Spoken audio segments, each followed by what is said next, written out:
마가복음입니다. 절망 중에 마가복음.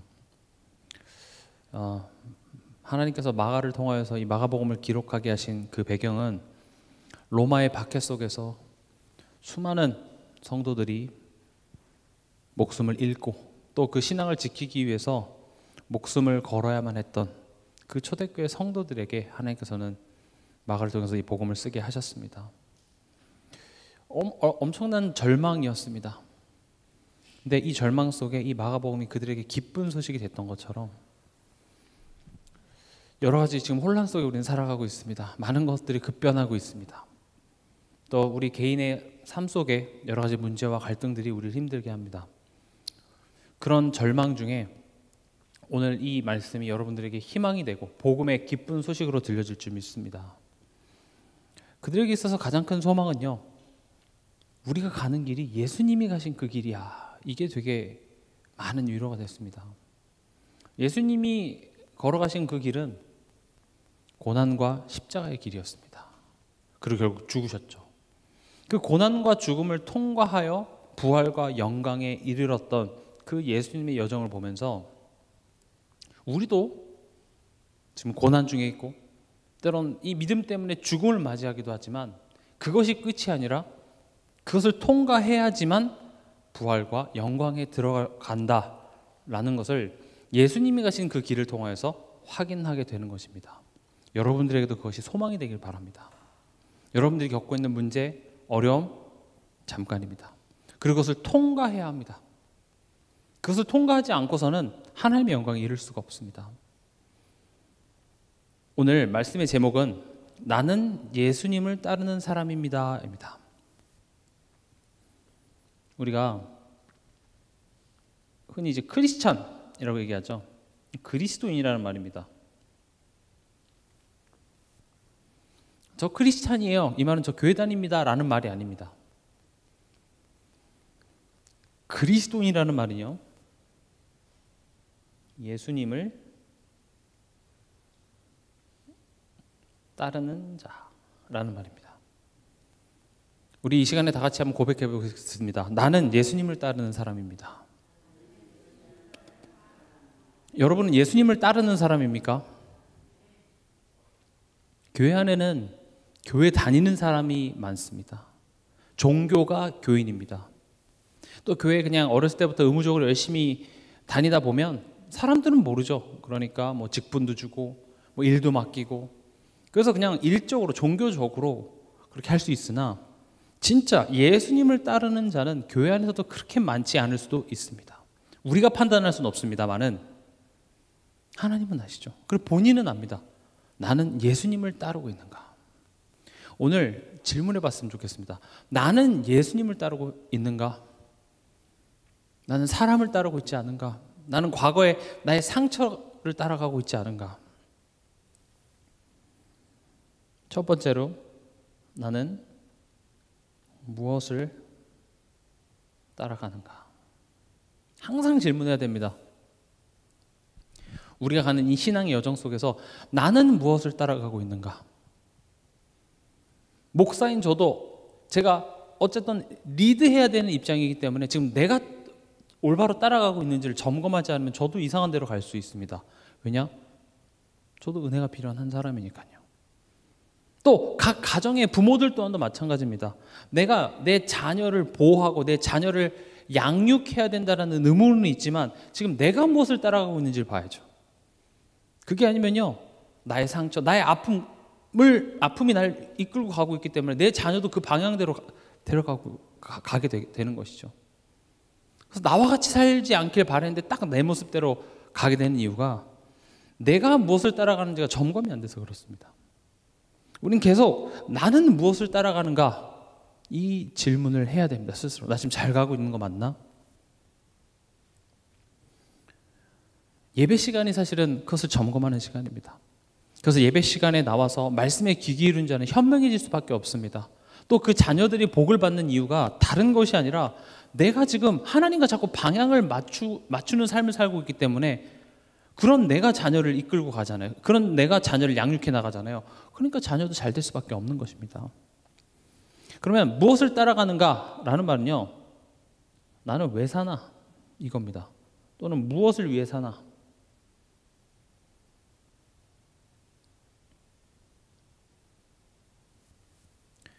무엇을 위해 살아갑니까? 뭐 돈이죠. 돈 때문에 살아가죠. 또 어떤 직업을 얻기 위해서, 또 가정을 위해서, 또 자녀를 위해서, 여러 가지 어떤 그 세상의 기준들을 위해서 우리는 살아갑니다. 근데 이런 것들을 보면 이것은 목적을 이루기 위한 수단이어야 되는데 이 수단이 목적이 돼버린 거죠. 예를 들면 망치는 못을 박기 위해서 존재하죠. 그런데 망치가 좋아서 못을 박으면 망치에 흠이 생길까 봐 망치로 못을 못 박는다면, 이게 좋은 표현인지 모르겠습니다만은 망치는 목적이죠. 못을 박기 위한 수단에 불과하지 이게 목적이 돼서는 망치를 망치답게 쓰지 못하겠죠. 우리가 오늘 하루도 열심히 뭔가를 위해서 살아가는데, 돈 벌기 위해서, 내 자녀 잘 키우기 위해서 여러 가지를 위해서 살아간다고 하지만 가만히 보면 그것은 수단에 불과하지 진짜 무엇을 위해 살아가는지 몰라요. 대부분 그 목적은요, 우리 내면의 만족, 또 행복, 기쁨, 이런 것들이 목적일 겁니다. 내 자녀가 내 기쁨이 되니까 내가 하는 거예요. 내 자녀라서가 아니라 내 자녀가 내 만족이 되고 자녀가 내 행복이 되고, 그러다 보니까 어떤 그 교육열이 막 불타는 엄마들은요, 네 잘되라고 하는 거야. 하지만 사실은 그 자녀의 잘됨이 내 만족이 되기 때문에 다른 사람이 봤을 땐 이상하거든요.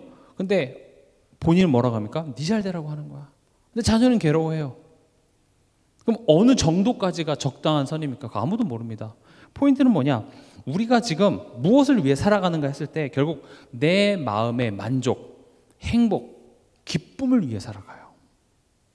가만히 보면 다 그렇습니다. 사실 돈 때문에 살아가는 것이 아니라 돈이 내게 안정감을 주고 만족감을 주고 하기 때문에 우리는 돈을 벌려고 하는 것이죠. 근데 이게 나쁘다라는 말은 절대 아닙니다. 우리가 성경을 오해하면 안 되는 것이 돈을 죄악시 여길 필요는 없습니다. 돈은 가치입니다. 근데 왜 돈이 문제가 되냐? 하나님 대신해서 돈을 의지해요. 지금 돈이 꼭 하는 역할이 뭐냐? 하나님이 하시는 역할을 꼭 돈이 하고 있어요. 우리가 돈한테 기도하고 돈을 섬기지는 않지만 돈을 의지합니다. 돈이 주는 그런 평안함, 돈이 주는 그런 확실성, 그걸 하나님으로부터 얻는 것보다 더 크게 여기기 때문에 돈이 하나님의 자리에 있기 때문에 그걸 주의하라는 것이지, 무조건 돈이 나쁘다 이런 개념은 아닙니다. 그럼 보세요. 결국 우리 인간이 열심히 매일매일 살아가는, 우리가 따라가는 것은 결국 내 만족, 내 행복, 내 기쁨을 위해서 우리는 따라가요. 근데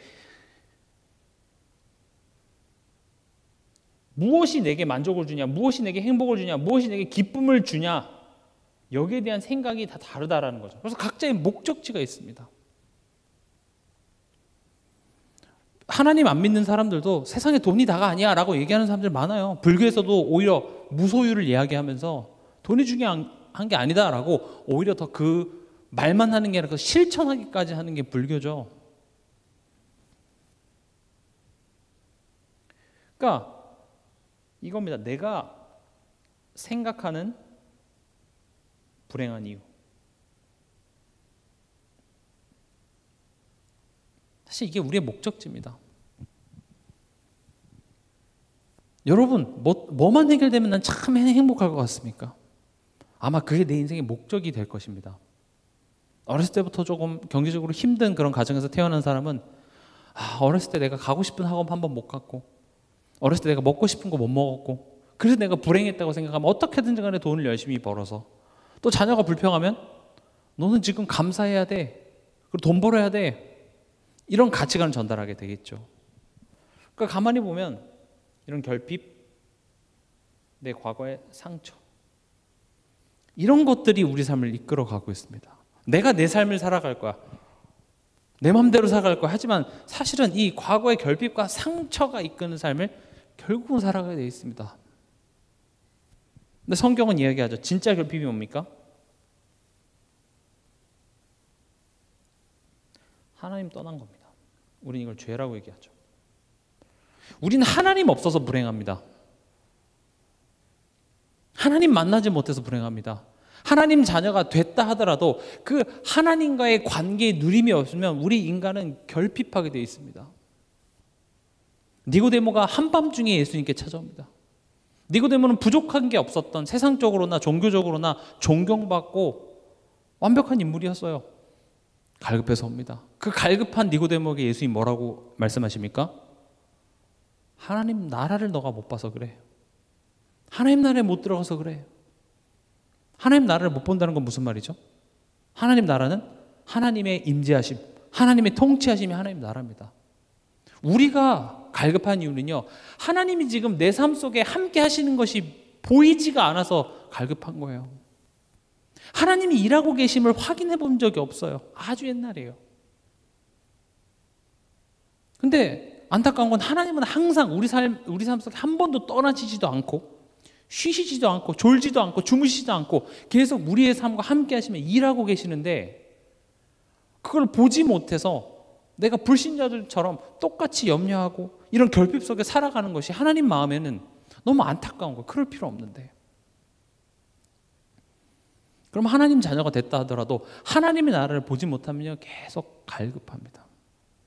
더욱더 세상 것에 더욱더 집착하게 되어 있습니다. 내 자녀에 집착하고 돈에 집착하고 남편에 집착하고 아내에 집착하고 그런 집착과 중독은요, 내가 뭔가 결핍됐다라는 거예요. 그걸 만족이 되지 않는다는 거죠. 항상 불만족스럽습니다. 상대방은 나의 부족함을 채워줄 수가 없습니다. 가정을 이룰 때도 보면 누군가, 그러니까 제가 이렇게 제 친구들도 그렇고 주변에 보면 결혼하신 분들 중에서 내가 저 사람의 부족함을 채워줘야지 하고 결혼하시는 분은 거의 못 봤어요. 저 사람이 나의 부족한 부분을 채워줄 거라고 생각하죠.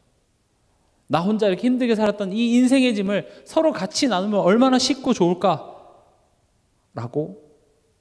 생각해서 다 결혼을 하셨겠죠. 근데 어떻게 됩니까? 나눠질 줄 알았던 게 내 짐도 내 짐, 저 사람 짐도 내 짐, 애들 짐도 내 짐. 서로 다 짐이 4배씩 돼서 다 그렇게 힘들게 살아갑니다. 이건 남편의 잘못, 아내의 잘못이 아니라 인간은요, 채워줄 수가 없습니다. 하나님만이 우리의 결핍을 채울 수 있습니다. 하나님만이 우리의 그 허함, 우리의 공허함을 하나님만이 채워줄 수 있습니다. 그래서 니고데모는 복된 자였습니다. 왜요? 예수님께 찾아갔거든요. 오늘 밤에 여러분 예수님께 찾아오신 것입니다. 오늘 밤에 수고하고 무거운 짐진 자들아 다 내게로 오라. 내가 너희를 쉬게 하리라. 여러분들에게 예수님이 주시는 참된 쉼이 있길 바랍니다. 근데 우리는 진짜 결핍을 모르고 하나님을 따라가는 것이 아니라 뭔가 저마다 자기의 목적지를 향해 열심히 달려가고 있습니다. 그러면서 이제 하나님 또 교회를 뭐로 생각하냐? 휴게소? 이렇게 생각합니다. 휴게소는 뭐죠? 예를 들어서 내가 여수를 내려간다, 부산을 내려간다 하면 내 목적지를 정해놓고 내 목적지 가다가 잠깐 쉬는 곳이 휴게소입니다. 여러분들에게 있어서 하나님이 휴게소입니까? 휴게소인 분들 많아요. 주일날 잠깐 쉬러 오시죠. 잠깐 쉬고 내 길 가고. 그건 예수를 따르는 삶이 아닙니다. 그걸 보고 썬데이 크리스찬 이렇게 얘기합니다. 크리스찬이라는 말도 붙이기 그래요. 크리스찬은 그런 게 아닙니다. 이따 뒤에서도 말씀드리겠지만 크리스찬은요, 자기를 부인하고 자기 십자가를 지고 예수님을 따라가는 삶, 예전에 내가 추구하던 그 삶을 나는 살아가지 않을 거야. 나는 이제 새로운 삶, 예수님을 따라 살아갈 거야 라고 고백하는 게 하나님 자녀예요. 저는 그래서 예전에 영적 기도 따라하면 다 하나님 자녀 된다? 저는 그렇게 생각하지 않습니다. 그 기도를 따라한다고 해서 다 하나님 자녀 되는 게 절대 아닙니다. 그걸 값싼 구원론이라고 얘기합니다. 내가 영적 기도를 따라하고 내가 그걸 그럴 것 같다라고 그렇게 생각해서 하나님 자녀 되는 것이 아니라 하나님이 먼저 나를 사랑해 주셔야 됩니다. 십자가가 먼저입니다. 나를 위하여서 예수님이 십자가를 지시고 죽으신 것이 먼저, 그리고 그것이 내게 믿어지는 겁니다. 그걸 믿어지는 자의 삶의 모습, 그건 뭐가 돼야 돼요? 자기 부인이에요. 내 십자가를 지고 예수님을 따라 살아가려고 몸부림치는, 그게 진짜 크리스찬이라고요. 그래서 교회 다닌다고 해서 다 그리스도인이 아닐 수도 있습니다. 이 말은 불안에 떨며 살라는 것이 아니라 혹시 나는 그런 사람 아닌가? 혹시 내가 크리스찬 아니면 어떡하지? 라고 생각되는 사람은 아마 맞을 겁니다. 왜냐? 아닌 사람은요, 그런 질문 자체를 안 합니다. 나는 지금 예수님 따라가고 있는 게 맞나? 라고 질문하는 것 자체가 내 안에 성령이 있기 때문에 그래요. 제가 말씀드렸죠.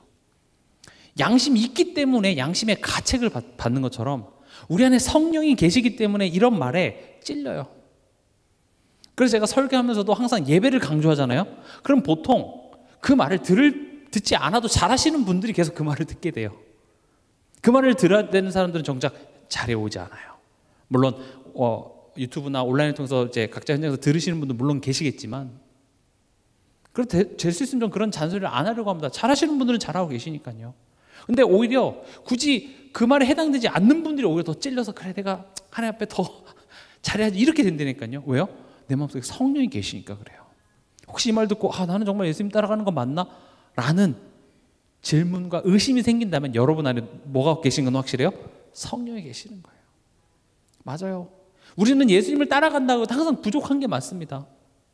그래서 더욱더 그 예수님을 따라가려고 내가 몸부림치고 더욱더 그 은혜를 사모하려고 만드는 게 성령이 하신 일이기 때문에 가책이 느껴지십니까?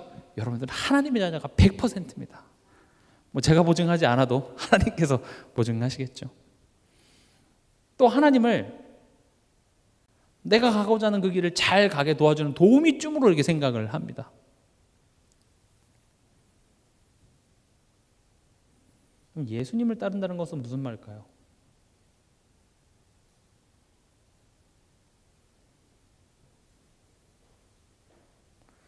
예수님이 십자가 지시기 전에는 뭐 다 좋았습니다. 다 예수님 따르고 수많은 무리가 있었죠.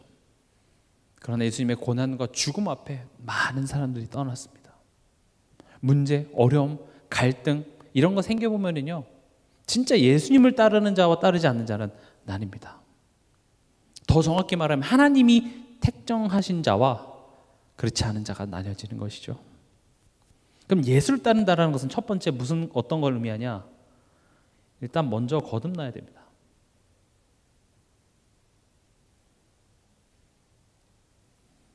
여러분들에게 제가 예수님을 따르십시오, 예수님을 따르십시오 100번, 1000번 말해도 우리 힘으로 예수님을 따를 수가 없습니다. 거듭나야 됩니다. 거듭난다는 게 무슨 말이죠? 여러분들도 꼭 또 어린 자녀가 있거나 집에 자녀가 있으면 꼭 이런 단어들을 한번 물어보시기 바랍니다. 제가 어린아이들 또 우리 후대들 사역하면서 많이 느낀 것이 단어를 몰라요. 이 단어의 소리에 익숙해져 있지 물어보면 뜻을 몰라요. 거듭남 제가 물어보니까 몰라요. 어른들도 모르는 분들 많아요. 거듭났다라는 것은 거듭되다 할 때 그 거듭과 태어날다 할 때 나는 거예요. 그러니까 다시 태어난다라는 말이거든요. 근데 다시 태어난다라는 말 앞에 뭐가 꼭 들어가야 되냐? 죽고 다시 태어나야 됩니다.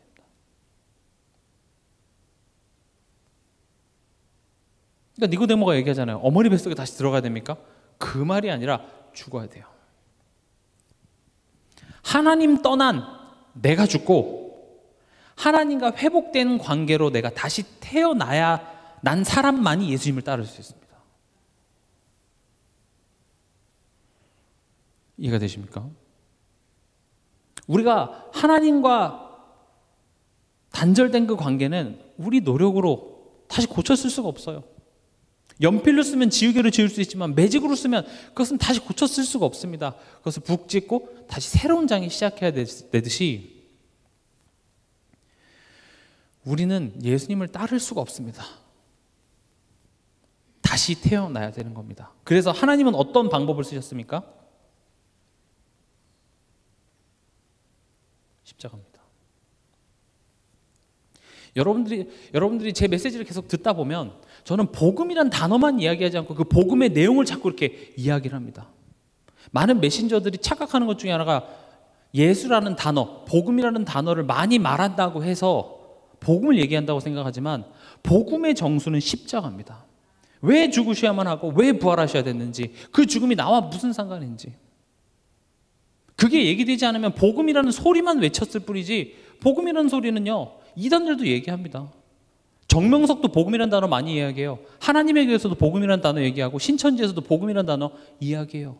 또 어떤 복음이에요? 또 신비주의 하는 데서도 복음 이야기합니다. 그들이 말하는 복음은 뭡니까? 병 낫고 잘 되고 뭐 그런 거겠죠. 그러나 복음이라는 것은요 십자가입니다. 하나님의 방법은요 예수님을 죽입니다. 예수님을 죽이시고 예수님을 부활시키는데, 그 죽음을 성령이 우리 안에 계심으로 말미암아 그 예수님, 그 십자가 우리를 연합시킵니다. 그걸 세례받았다 이렇게 됩니다. 내가 죽어야 돼요.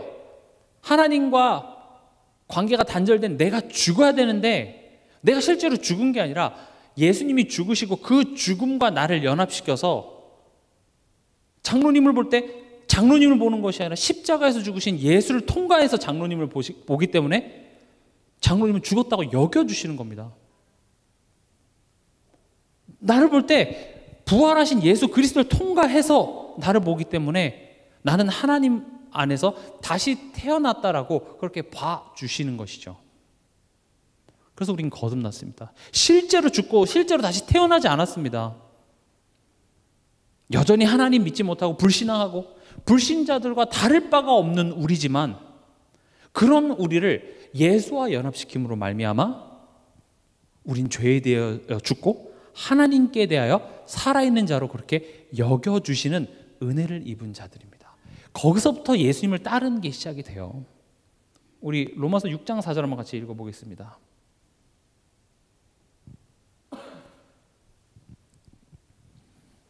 로마서 6장 4절입니다.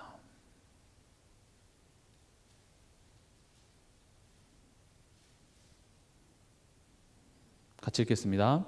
그러므로 우리가 그의 죽으심과 합하여 세례를 받음으로 그와 함께 장사되었나니 이는 아버지의 영광으로 말미암아 그리스도를 죽은 자 가운데서 살리신 것 같이 우리로 또한 새 생명 가운데서 행하게 하려 함이라. 어려울 수 있지만 세례를 받음으로, 죽으신과 합하여 세례를 받았다, 요거 기억하시고요. 그리고 죽은 자 가운데서 살리신 것 같이 우리로 또한 새 생명 가운데서 행하게, 여기서 행한다라는 것은 살도록. 지금 제가 앞에 설명한 그 내용입니다. 앞서 설명한 내용. 우린 거듭난 하나님의 자녀입니다. 그냥 썬데이 크리스찬이 아니라 영어로는 born again, 다시 태어났다고 하죠. born again 크리스찬입니다. 우리는 그리스도 안에서 우리는 다시 태어난 사람들입니다. 꼭 기억하시기 바랍니다. 혹시 옛 상처와 아픔 속에 살아갑니까? 기억하십시오. 그런 나는 예수와 함께 죽고 나는 이제 예수와 함께 새롭게 태어난 하나님의 자녀라는 사실. 이제 내가 살아가는 내 삶의 목적과 방향은 새로워졌습니다. 그걸 기억하시기 바랍니다. 이 사실을 믿는 것이 예수님 따르는 것의 시작이 됩니다. 우리는 항상 이쪽으로 돌아와야 됩니다. 아, 나는 거듭난 사람이구나. 여러분은 거듭났습니까? 아멘입니다. 기억하십시오. 거듭나야만 합니다. 또 예수님을 따른다는 것은 뭐죠? 오늘 본문에 자기를 부인하고, 34절에 되어 있죠. 누구든지 나를 따라오려거든 자기를 부인하고. 자기를 부인한다는 게 뭘까요? 내가 박승재다, 박승재 아니에요 라고 얘기하는 게 자기를 부인하는 걸까요? 아니면 내가 하고 싶은 것을 안 하는 게 자기 부인하는 걸까요? 오늘 저녁에 김치찌개 먹고 싶은데 된장찌개 먹고, 돼지고기 먹고 싶은데 소고기 먹고, 이런 게 자기 부인일까요? 아니면 또 내 자존감을 막 이렇게 낮추는 것이 자기 부인일까요? 자기 부인은요, 내 욕망, 고집, 방법, 기준, 이거를 내려놓는 것이 자기 부인입니다. 우린 다 이런 게 있습니다. 다 고집이 있고 생각이 있고. 예수를 믿는데 여기까지만 하나님 믿고 딱 자기들 기준이 있어요. 근데 그거 절대 못 넣습니다. 저도 마찬가지고요. 근데 예수를 따른다는 것은 그걸 한 번에 다 내려놓는다? 저도 잘 안 돼요. 그런데 매일매일 삶 속에서 내 고집 욕망이 틀렸다라는 것이 자꾸 부딪혀져서 그것이 하나씩 하나씩 내려가지는 여정이 예수 따라가는 여정이에요. 이해되십니까? 오늘 여러분들 하루에 삶 속에 일어났던 여러 가지 사건과 만남은요, 내 욕망, 고집, 방법, 기준이 내게 유익하지 않다라는 것을 몸소 깨달아 알게 하시는 하나님의 섭리입니다. 내가 열심히 살아가는 것 같지만 하나님의 섭리 속에 살아가는 것이구나 라는 것에 100% 인정이 되는 것. 그게 갈라디아서 2장 20절에 내가 예수와 함께 십자가에 못 박혔나니 이젠 내가 사는 것이 아니요. 이 말은 돈도 벌지 말고 뭐 좋은 학교도 가지 말고 자녀도 대충 키우고 그런 이야기가 아니에요. 삶을 포기하라는 말이 아니라 그 삶을 살아가는 데 있어서 가만히 보면 내가 선택하고 내가 원하는 것을 택하는 것 같지만 사실 그렇지 않다니까요. 우리의 과거의 상처와 아픔, 하나님 떠났을 때 옛 것들이 우리의 삶을 장악하고 있어요. 왜 이걸 내려놓으라고 합니까? 하나님 기분 나빠서요? 아닙니다. 이게 틀렸기 때문에 그래요. 유익하지 않기 때문에 그렇습니다. 그럴 필요 없기 때문에 그렇습니다. 우리 아까 로마서 6장 봤는데 6장 6절도 한번 같이 읽어보겠습니다. 6장 6절입니다. 우리가 알거니와 우리의 옛사람이 예수와 함께 십자가에 못 박힌 것은 죄의 몸이 죽어 다시는 우리가 죄에게 종 노릇하지 아니하려 함이니. 보세요. 죄에게 종 노릇 이렇게 써져 있죠. 그럼 먼저 죄가 뭐예요? 죄는 하나님 떠난 거죠. 또 하나님 우리가 믿지 못하고 신뢰하지 못한.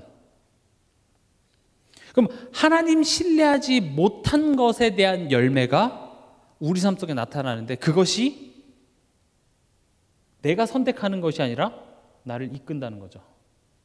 그러니까 쉽게 말하면 선택이 아닌 할 수밖에 없는 거죠. 이를테면 염려, 걱정. 내가 염려를 선택하지는 않아요. 근데 염려할 수밖에 없죠. 걱정할 수밖에 없죠. 근데 그 걱정함이 뭐에서부터 비롯됐다고요? 하나님 믿지 못해서, 하나님 신뢰하지 못해서, 하나님이 내 자녀를 지금 이끌고 계신다는 사실이 믿어지지 않는 거기에서 나오는 염려함을 내가 컨트롤하는 게 아니라 그게 내 삶 속에 불쑥 찾아와서 내 힘을 쫙 빼앗아가고, 그 걱정 때문에 부부간의 관계, 자녀와의 관계, 사람들과의 관계 속에서 계속 악순환을 만들어낸다는 것이죠. 그게 죄에게 종 노릇입니다. 근데 지금 뭐라고 얘기합니까? 우리의 옛사람이 예수와 함께 십자가에 못 박혔대요. 여기서 옛사람은 뭡니까? 하나님 떠난 너의 모습이죠. 그래서 죽었기 때문에 이제 너는 더 이상 거기에 종 노릇할 필요 없어. 이걸 이야기하는 거예요. 그래서 자기 부인은 염려, 걱정, 원망 또는 이런 좌절에 끌려다니지 않는 것.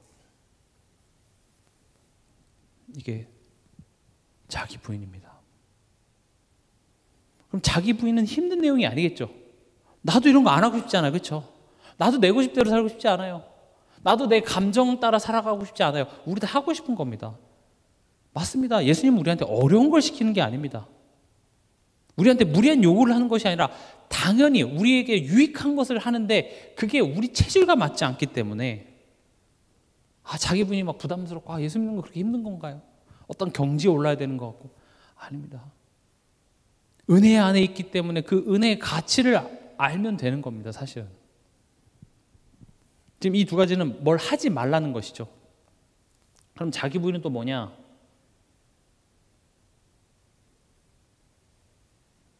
마태복음 11장 28절 29절 제가 읽어보겠습니다. 수고하고 무거운 짐진 자들아 다 내게로 오라. 내가 너희를 쉬게 하리라. 나는 마음이 온유하고 겸손하니 나의 멍에를 메고 내게 배우라. 그리하면 너희 마음이 쉼을 얻으리니.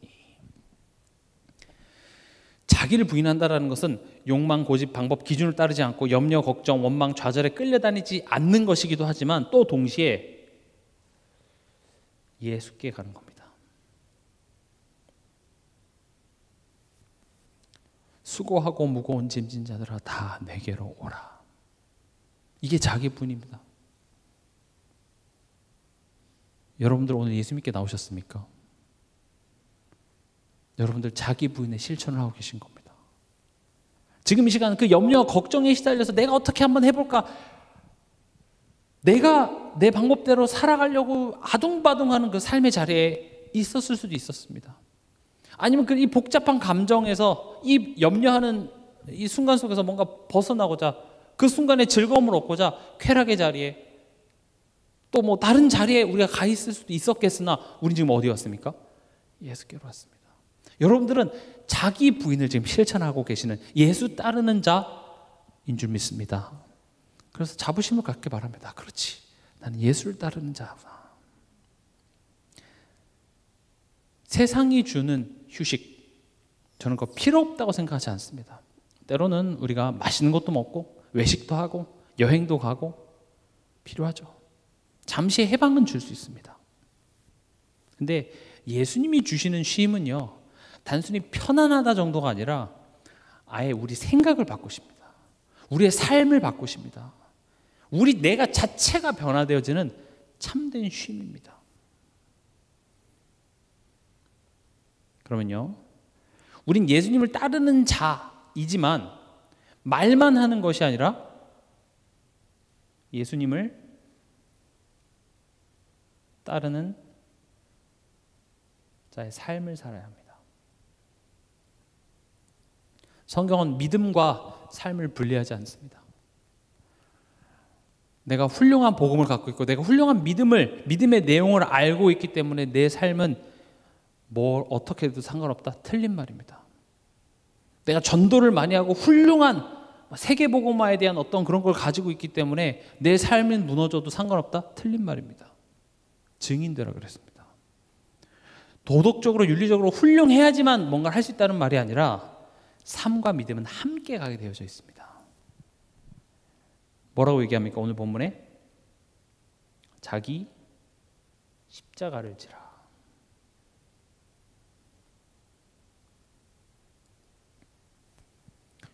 여기서 자기 십자가는 뭐냐? 내가 하나님 노릇하며 살던 삶의 죽음을 의미합니다. 내가 하나님 노릇했어요. 내가 내 자녀에게 하나님 노릇하고 있는지도 모릅니다. 내가 내 남편에게, 내가 내 아내에게 내가 하나님 노릇하고 있는지도 모릅니다. 그런 삶의 죽음, 그 죽음의 자리가 바로 십자가인 겁니다. 사실 여기서 내가 내 의지를 갖고 한 것 같잖아요. 근데 앞서 말했던 것처럼 여기에는 내가 한 것도 아니고요, 여기에는 그 상처와 아픔이 있고요, 심지어 그 배후에는 사단이 있습니다. 내가 결정했으면 억울하지도 않죠. 근데 상처와 아픔이 그것을 결정하게 만들었는데 보니까 그것을 누가 속이고 있었어요? 배후에 사단이 있는 것이죠. 그래서 자기 십자가를 지라는 것은 고생 좀 해, 이 말이 아니라 하나님 없이 살았을 때 네가 하나님 노릇했고 사단이 왕 노릇하면서 살았던 나의 죽음이에요. 바울은 얘기합니다. 형제들아, 내가 그리스도 예수 우리 주 안에서 가진 바 너에게 나의 자랑을 두고 단언하노니 나는 날마다 죽노라. 많이 들은 구절이죠. 이 말은 뭐냐? 날마다 죽어야 하는 나의 옛 모습을 날마다 대면. 그러니까 우리가 매일매일 삶 속에서 하나님 자녀로 살아가는 삶이 마냥 즐겁지만은 않죠. 때로는 갈등이 있고 염려가 있고. 그러니까 내 속에 있는 것들이 자꾸 드러나요.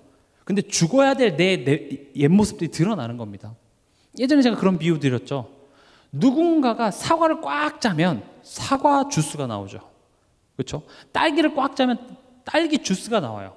물론 그 사람이 짰기 때문에 나온 거지만 안에 있는 게 나오는 겁니다. 내 안에 있는 게 나오는 거예요. 내 안에 분노가, 내 안에 원망이, 내 안에 짜증이, 내 안에 불신이, 내 안에 조급함이 내 안에 나오는 거예요. 어찌 보면 하나님께서는 저 사람을 사용해서 지금 죽어야 하는 나의 옛 것들을 드러내게 하심으로 말미암아 이거 내가 줘야 될 십자가, 내가 죽어야 될 것들이 나로 하여금 마주하게 하시죠. 우린 그게 신앙생활입니다. 그런 나의 모자람, 그런 나의 죄성들을 자꾸 마주하면서 결국 이따 얘기하겠지만 결국 나는 은혜가 필요하구나. 그래서 나는 예수가 필요하구나. 그래서 성령 하나님의 도우심이 필요하구나. 마음과 생각을 지켜주심이 필요하구나. 이게 인정이 되는 사람은요, 복음을 알면 알수록 더욱더 예배를 사모하게 되어 있습니다. 내가 훈련 좀 받고 내가 뭐 전도 좀 한다고 해서 껄떡거리는 그런 삶이 아니라 오히려 더 알게 돼요. 나는 아무것도 아니구나. 어떤 분야든지 간에요, 하수들은 뭐 하나 배우잖아요. 그럼 그게 다인 것처럼 얘기한다니까요. 근데 그 분야에 많이 알면 알수록 내가 모른다는 사실을 알아요. 맨날 빵점 맞던 아이는 30점 맞으면 뛸 듯이 기뻐합니다. 맨날 100점 맞은 아이는 하나 틀려도 그것 때문에 그냥 세상이 무너진 것처럼 얘기하죠. 복음은 그런 것 같습니다. 복음은 하나님의 은혜로 이 쓸데없는 자라는 걸 아는 게 진짜 복음 아는 거예요. 이 벌레 같은 날 위에 그 보혈을 흘렸냐, 이 벌레 같다라는 걸 아는 게 진짜 복음 아는 거예요. 한시도 나는 성령의 도우심 없으면 난 안 된다는 사실을 인정하는 게 진짜 복음 아는 거라니까요. 기고만장해서 나는 틀릴 리 없어. 그냥 나는 세계복음할 사람이고 나는 뭐 대단한 사람이고 그런 이야기가 나를 그렇게 만들지 않습니다. 우리는 은혜가 필요한 사람입니다. 그래서 저는 뭐 직분이 뭐고 교회 경력이 뭐고 아무리 옳은 소리 하고 해도 내가 말씀 앞에 무릎 꿇지 않고 예배를 사모하지 않으면요, 신앙적으로는 어른 아닙니다. 어린아이입니다. 그럼 지금 이런 말을 하면 누구 얘기하나 그런 얘기하지 마시고 내가 혹시 그러지 않은지를 자꾸 살펴보시기 바랍니다. 저도 마찬가지예요. 저도 부끄러울 때가 많습니다. 목사라는 타이틀을 갖고 있지만 저도 영적으로 어린할 때가 너무 많아요. 그래서 저도 날마다 죽노라. 자기 십자가를 진다라는 것은요, 우리 계속 지금 로마서 6장을 읽고 있는데 12절에서 15절 한번 같이 읽어보겠습니다. 로마서 6장 12절에서 15절. 그러므로 너희는 죄가 너희 죽을 몸을 지배하지 못하게 하여 몸의 사역에 순종하지 말고 또한 너희 지체를 불의의 무기로 죄에게 내주지 말며 오직 너희 자신을 죽은 자 가운데서 다시 살아난 자 같이 하나님께 드리며 너희 지체를 의의 무기로 하나님께 드리라. 죄가 너희를 주장하지 못하리니 이는 너희가 법 아래에 있지 아니하고 은혜 아래에 있음이라. 그런즉 어찌하리요? 우리가 법 아래에 있지 아니하고 은혜 아래에 있으니 죄를 지으리요? 그럴 수 없느니라. 지금 이 내용이 지금 중요한 내용이 너무 많지만 포인트를 잡자면 예수님을 따르는 자의 삶은 뭐냐? 지금 여기 계속 반복되는 말이 내가 은혜 아래 있음을 기억하는 거예요. 그게 예수님을 따르는 자의 삶입니다. 안다니까요. 그래, 나 그럴 필요 없고 그 죄인의 모습이고 아는데 자꾸 연명화 되는 걸 어떻게 해요? 자꾸 걱정이 되는 게 어떻게 해요? 자꾸 내 생각들이 나오는데 어떡하냐는 거죠. 그래서 우리가 기억해야 될 것이 뭡니까? 내가 은혜 아래 있구나. 이걸 기억해야 돼요. 그래서 저는 자꾸 은혜를 강조합니다. 디모데에게도 은혜 안에서 강하라 얘기했죠. 은혜 아래 있다. 무슨 말입니까? 항상 강조하는 내용이죠. 은혜는 내가 하나님의 자녀 될 만해서 준 게 아니라는 것입니다. 지금 나의 현실이 내가 뭘 잘못해서 벌을 받고 있다고만 생각하지 마십시오. 내가 지금 벌을 받고 있는 것, 다시 말하면 내가 잘못해서 하나님의 벌이 임한 거라면 우리는 구원도 못 받아요. 왜요? 구원은요, 우리가 죄인 되었을 때 하나님의 사랑, 하나님의 은혜로부터 시작된 게 복음이죠. 구원이죠. 그럼 지금 오늘 나는 그 은혜 아래 여전히 있다니까요. 나를 구원하신, 죄인 되었을 때 죄인인 나를 위해서 의인인 예수님이 죽기로 작정하신 그 은혜 아래 여전히 있다고요. 구원하시고 끝이 아니라 그 엄청난 은혜를 받아도 또 그 배은망덕한 짓을 하는 내 삶 속에도 여전히 그 은혜가 유효하다라는 겁니다. 하나님은 여러분들을 구원하시고 자녀 삼고 끝나는 것이 아니라 성령으로 함께 하시며 성도를 끝까지 하나님의 사람으로 이끄시겠다는 겁니다. 우린 그 은혜 안에 있습니다. 그 하나님의 섭리 속에 우리는 살아가고 있습니다. 우리가 창세기를 통해서 확인했죠. 아브라함, 이삭, 야곱, 요셉, 그들이 훌륭해서가 아닙니다. 자칫 사람들은 성경을 보면서 그런 사람들을 의인화할 때가 많습니다. 요셉이 얼마나 훌륭했냐, 아브라함이 얼마나 훌륭했냐. 물론 훌륭한 부분도 있습니다만은 포인트는 그게 아닙니다. 하나님의 은혜 아래 있더니 이 모질한, 우리보다 모질했던 사람이 믿음의 조상으로 하나님이 만들어내시다라는 거죠. 그래서 지금 내 모습에 너무 낙심하지 마세요. 또 지금 내 자녀, 또 좀 연약한 성도들을 보면서 평가하지 마세요. 그들이 하나님의 은혜 안에 있다면 하나님께서는 반드시 만들어내실 줄 믿습니다. 문제는 그 사람을 바라보면서 내 안에 선입견, 내 안에 편견, 내 안에 이미 안 된다라고 생각하는 그런 마음들이 사실은 더 큰 문제가 될 수 있습니다. 우리는 은혜 안에 있습니다. 계속 기억하셔야 됩니다. 하나님이 자기 아들을 아낌없이 우리를 위해 내주신 우린 가치 있는 사람입니다. 그럴 만해서가 아니라 하나님이 우리에게 그런 가치를 부어주셨기 때문에 난 은혜 입은 자구나.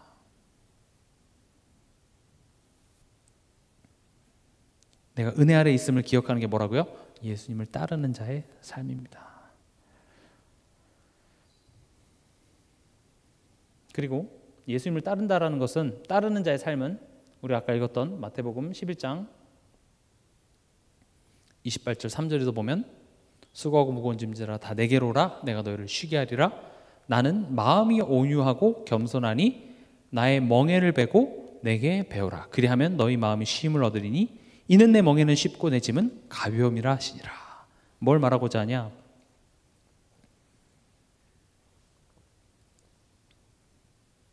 배우는 삶입니다. 나의 멍에를 메고 내게 배우라. 이게 뭐라고요? 예수님을 따르는 자의 삶은요, 배우는 삶입니다. 그래서 지난 시간에 우리를 교육하신다고 얘기했죠. 예수님이 질문을 하십니다. 왜냐? 예수님을 따른다라는 것은 그냥 무지성으로 따라가면 알아서 잘 될 거야. 그냥 그리스도 하면서 따라가면 잘 되는 게 아니라 배우는 겁니다. 그래서 예수님이 잠깐 멈추고 질문하시죠. 사람들이 날 누구라 하지? 그럼 너는 날 누구라 하지? 자꾸 질문하십니다.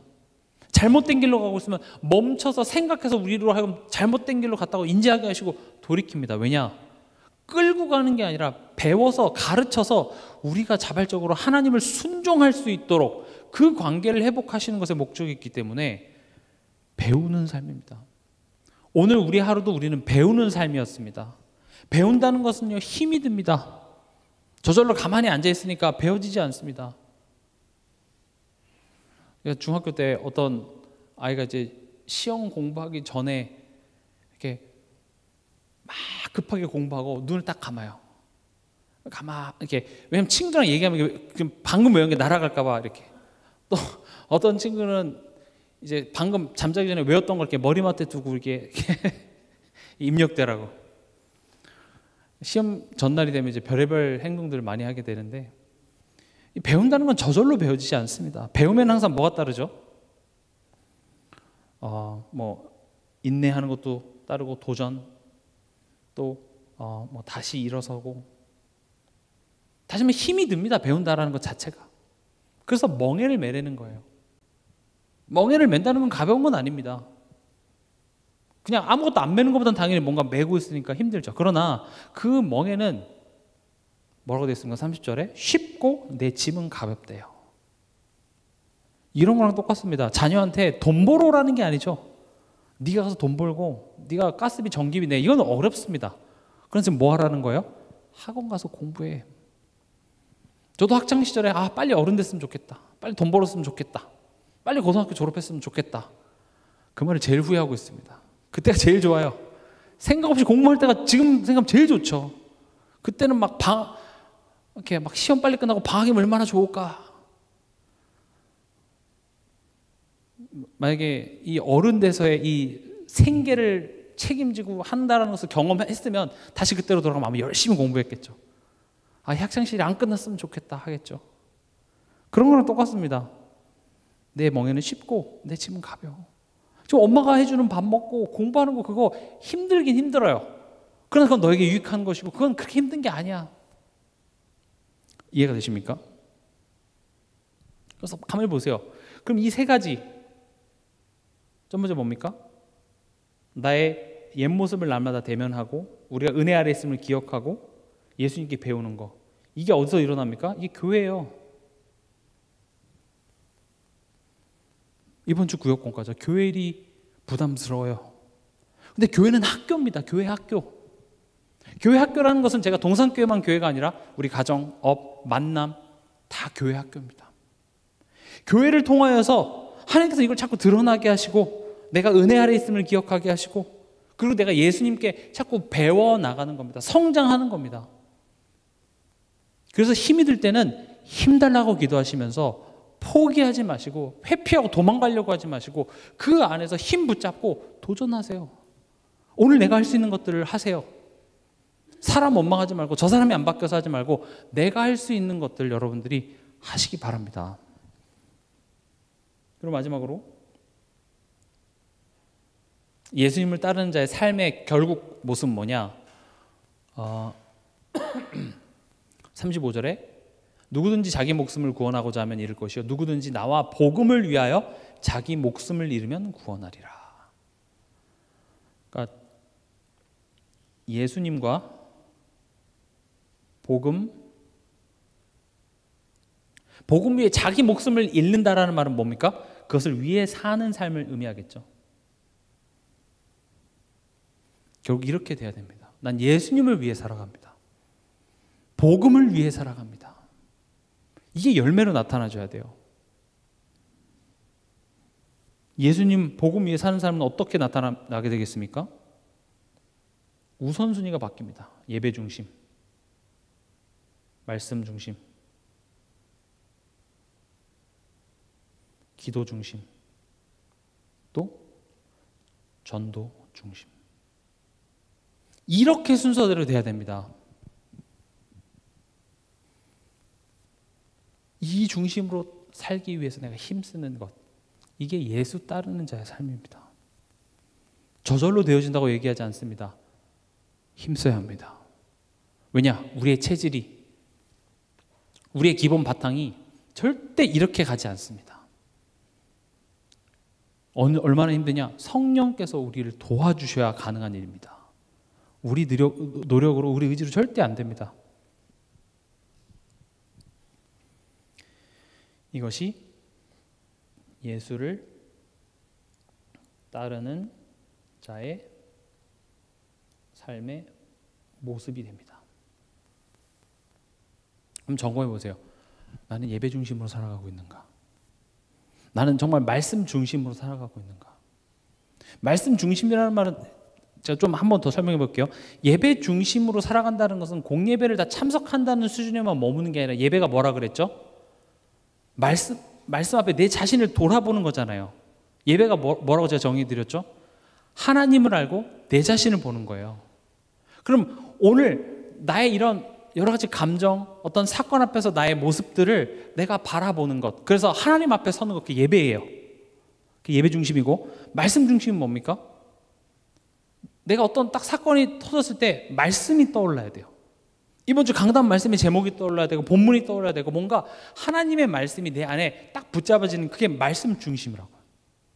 걱정하고 염려하기보다는 하나님을 내가 바라보면서 간구할 수 있는 게 기도 중심입니다. 또 문제와 사건 속에 혹 하나님이 이 만남을 통하여서 구원 주시기로 작정되어 있지 않은가? 라고 생각하는 게 전도 중심입니다. 이해가 되시죠? 이 중심이라는 말이 그래, 예배 중심, 이런 말을 자꾸 말만 잘하는 게 중요한 게 아니라 실제로 내가 이렇게 살아가고 있는지, 또 예배 중심이라는 건 뭔지를 자꾸 질문해서 구체적으로 내 삶 속에 이런 것들을 적용하는 게 사실은 더 중요합니다. 말씀을 맺겠습니다. 오늘 말씀의 제목, 나는 예수님을 따르는 사람입니다. 우리 다 같이 한번 고백해 보겠습니다. 나는 예수님을 따르는 사람입니다. 이번 한 주간도 예수님을 따르는 사람으로서, 참된 그리스도인으로서 승리하시는 여러분 되시길 주님 이름으로 축원합니다.